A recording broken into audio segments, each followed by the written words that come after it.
My name is Claire Leffingwell. I serve as the coordinator for One Is Too Many. My journey with mental health started when I was really young. When I was 3 years old, I was diagnosed with a rare form of bone cancer called Ewing sarcoma, and so it required a lot of surgeries, a lot of exploratory surgeries, especially since it was really rare. I got a bone donation that eventually saved my life, as well as about a year of chemotherapy. I don't remember a whole lot of it, but I was definitely conscious and remembering kind of the follow-ups from that. And so I had a lot of health anxiety about health issues, probably because I was seeing multiple specialists every year, going to lots of doctors. So I was really aware of what was going on in my body at all times. So I was very afraid of throwing up, passing out, those kind of things, and that impacted my ability to function at school. I remember being a really anxious kid. I was shy, very shy, especially in school, social things. Fortunately, I had really understanding and knowledgeable parents about mental health, and so they worked to get me in counseling. Probably around 5th grade is where we really noticed that shift of where I really needed help. I mean, it was at the point where I could not even say here when the teacher was calling roll because I was too afraid of other people hearing me or messing up or things like that. And so definitely they noticed, like, this is having a really disruptive impact on her life. And I developed panic attacks where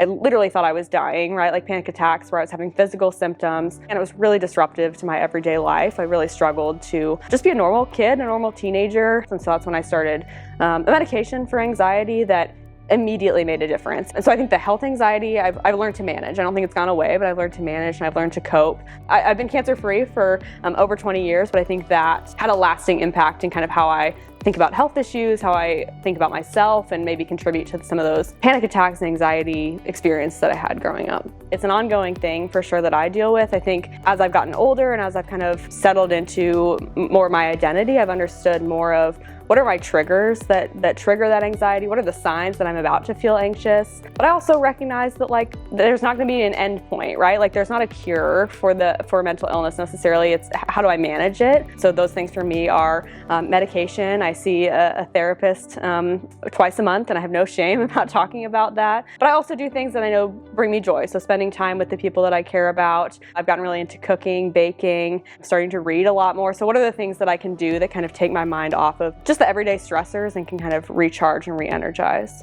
Being a grad student and an employee at OSU, I've seen the student side, but also the employee side of how OSU cares about its students' mental health. And so I think making sure that students know what their resources are, but making sure also students don't feel like a burden for using them, that is something that's important. We are here to help you. We are employed to help you. We have these resources because we know that students are going to experience them. No one is going to make you feel like a hassle. No one is going to make you feel like a burden because we truly want to help. That's why we're in these positions.